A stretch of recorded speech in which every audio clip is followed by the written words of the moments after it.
Ready? 3, 2, 1. This is the Phantom of Many Topics. Today is August 30th, 2022. We're at the Texas Air and Space Museum in Amarillo, Texas. I am joined by, what's your name, sir? Ken. Ken, and also Ron is in the office. Special shout out to him. He's the president of this organization, and we're looking at a DC-3 right now, sir.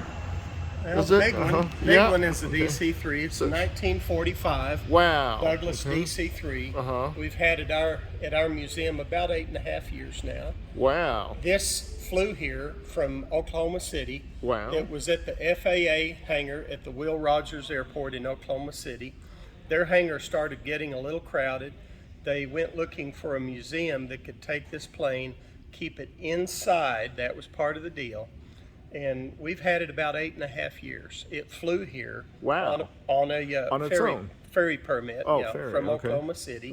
And so let's go inside it. Oh, we can actually go inside. Yeah. Wow. Okay, let's take a look. Take a look and go inside. Okie dokie.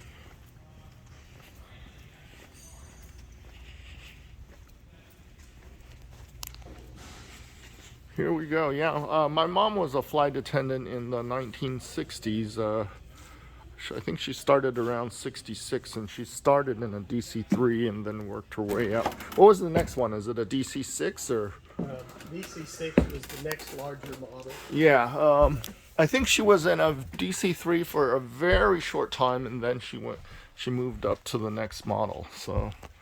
Wow. So this plane was originally built in May of 1945. It was built as a civilian airliner. It's got the headliner.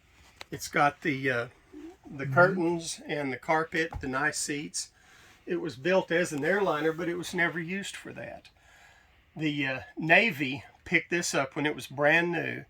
They used it as a R-4D equivalent transport plane, mostly bringing soldiers home from the European theater now that the war was over. It would have had all the seats in it at that time. When the Navy was done with it, the Air Force or the FAA picked this up, and they used it for flight inspection. And what they did, here is a console. They took the seats out. They put in the cabinets for the radio equipment. They wired everything up to this console, and they would fly around airports all over the United States. They would measure the output of the ground-based radio systems, your radar, ILS, VOR. They would measure the output for the correct frequency, bandwidth, power output, directivity, and type of modulation. They would print it out on the inspection recorder, then that was filed with the local airport is its certification of FAA acceptance for flight navigation standards. They had 50 planes just like this. In the mid-60s, they started replacing the DC-3s with jet-powered aircraft. They were cheaper to fuel and maintain than these old rotary or radial engines in the DC-3s. Wow. So this was the last original plane still flying in 1982. Wow. So they decided, we're going to keep this one. So they rebuilt the engines. They repainted the exterior. They left the interior exactly like it was used on its last day as a training aircraft. This plane participated in the 2003 Centennial flight in America and flew at air shows all over the United States. It was used as a recruiting tool for quite a number of years, and then it was mothballed again. And the FAA hangar got a little crowded, and they went looking for a museum that could take this plane, keep it inside. That was part of the deal. Yeah, keep it inside. Keep it inside and show it to the people. So we've had it here for about 8.5 years. It flew here February the 13th of 2014. It landed right outside this hangar. They drained the fuel out, 4 tanks in the wings. They restarted the engine, ran the carburetors out of gas. They pulled it inside, they drained out the oil, they refilled it with a radial engine preservation oil, and took the battery out. So this plane has been preserved in place. It's been here for 8.5 years. Okay, we're gonna stop the video here now and continue because otherwise my phone will overheat. That's how it works. 3, 2, 1. This is part 2 of the video, and this is me, Phantom of Many Topics. This is Ken, and go ahead, Ken. Please tell us about this aircraft. This is a 1975 Gulfstream G2. It's a medium-sized business jet. Ooh, you notice it says NASA on the tail? Yeah, I see that. In the early stages of the space shuttle program, they had to figure out how do we train the astronauts to land the space shuttle. Wow. When the space shuttle goes up, it's a rocket. When it comes down, it's an unpowered glider. Yeah. Nobody had ever done that. But NASA has some good engineers. So they took a regular business jet and modified it to make it handle very much like the space shuttle. The first space shuttle was the Enterprise? Yes. But that never made it to space, right? It was just a kind of a prototype. Okay. So we got a plane.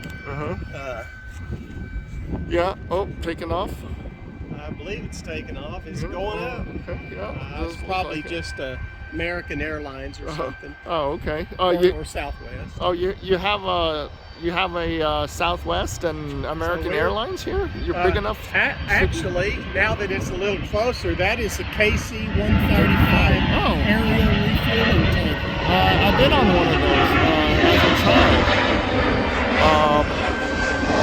What was the one previous to that? Was it a 97? Was the previous one to 135, was that a 97? KC-97? It was Boeing 707. Oh, okay. And now the new one that they're building is Boeing 757. It's twin engine. It's the KC-46. Okay. So it's just a new version of that. Okay. Yeah, I've been on KC-135 when I was a child. There was a tour that we did. I was only in 3rd grade. Okay, wow. So we're actually crawling into the plane. Okay. So you kind of have to dip down, huh? Gotta dip down. Okay. We have an electric fold-down stairway in front. Yeah. That doesn't work because the plane's powered down. Right. So this plane was modified by NASA to teach the astronauts how to land the space shuttle. Sure. They modified the front. The right side is your standard Gulfstream business jet. The left side is just like the space shuttle. Okay. The joystick control yoke, the flat panel displays, and the heads-up display are all straight out of the space shuttle. Wow. So the Gulfstream pilot would fly them up to 28,000 feet.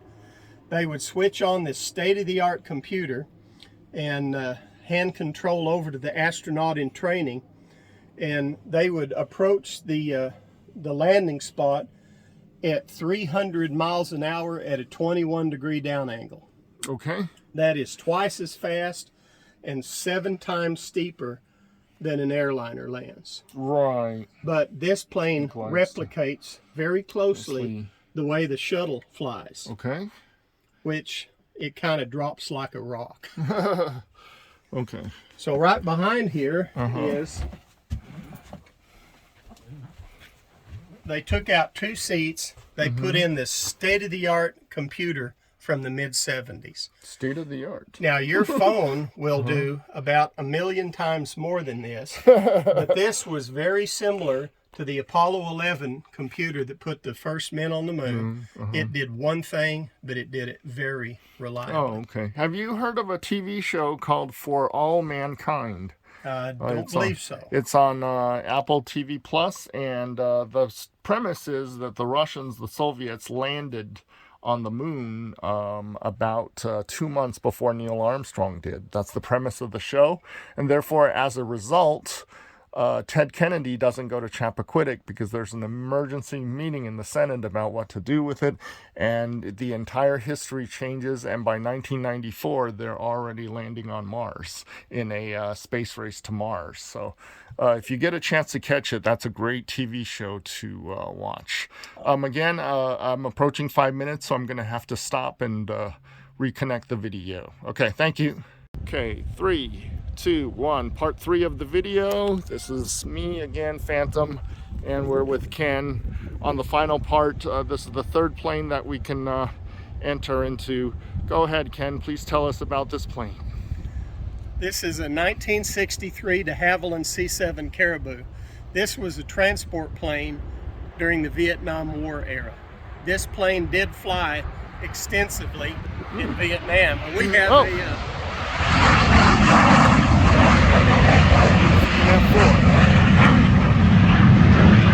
It's a little noisy. Is that a T-86 or an F4? That is a Harrier jump jet. Oh wow, from the British. Yeah, that landed here about an hour ago, so it's just taken off. Now, that guy's by himself, which is very unusual. Yeah. Usually there's more than one. Oh, well, in this latest Top Gun movie, I was always wondering, why did they use a F-18C model, which has already been retired, for their lead, you know, because Maverick and Rooster were both in single-seaters, and we're going like, why is that? Unless it was just a movie plot device so that later on they can be in one jet together. Because if in real life, their jets would have had a backseater as well. Well, actually, according to Tom Cruise, they were in the back seat.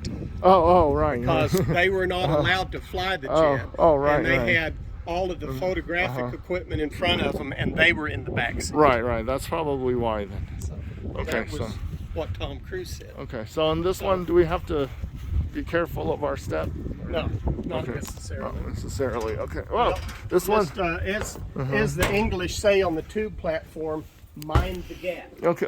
Yeah. Yes. I have been to Piccadilly Circus tube station. Are you English? No. Okay, because I have seen Mind the Gap. In fact, that's part of my Second Life computer program, that we actually put the words Mind the Gap in our subway. So anyways. So this plane was used in the Vietnam War as a transport plane. Now, this plane is not flyable anymore. It did fly to Amarillo, but it was damaged while it was here, so it's not flyable anymore. Oh, darn. Okay. So, but this is a good plane because it's not flyable. We can let children sit in the cockpit and flip all the switches, yank on the controls. They're not going to do anything to hurt this plane. Because it's not flyable. It is almost unheard of that children can get in any plane and play with it. Yeah. So this is very unique. Okay. Now this plane was used as a transport aircraft. It's got very comfortable seating for 32 combat troops, 28 paratroopers. Yeah. The back end of it opens up, and the back end opens up, and they can fold these seats up. They can get 2 Army Jeeps in here. Damn. Not the Humvees we have now, but the little Jeeps we used to have. Oh, okay, yeah. This would carry 32 combat troops, 28 paratroopers.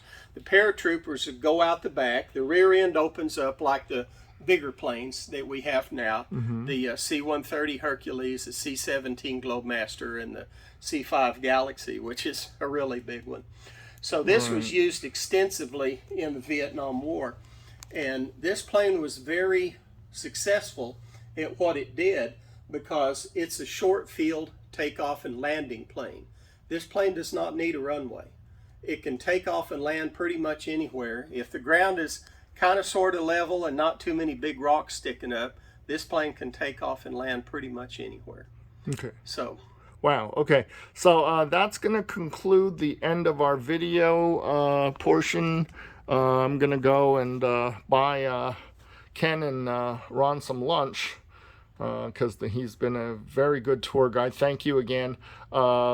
This will be on my YouTube channel, Phantom of Many Topics. You can use the keywords Texas Air and Space Museum, Amarillo, along with the words Phantom and Many Topics as a keyword search to be able to find it. Or, you know, it should be the top of the video, top video tomorrow. By tomorrow morning, I'll have it uploaded so you can see yourself and show your family. But thanks again, Ken, and thanks to Ron. He is in the office right now. He's the president, and Ken is a volunteer. Thank you again for showing it. This is my final video of the trip before returning to Phoenix, Arizona. I consider Albuquerque kind of like a hometown to me as well, so I'm not filming there. Okay, bye-bye. And we're going to go to Big Texan and eat that 72-ounce steak. Yes, I passed by there earlier today. I didn't film. I got the Zoltar, you know, the speaking Zoltar thing for the fortune, but it didn't spit out a fortune. It just said, hey, here's your fortune, but the card never came out, so I don't know. Usually there's a lottery number, but whatever. Anyways, this is the end of the video. Thanks for watching, everybody. Okay.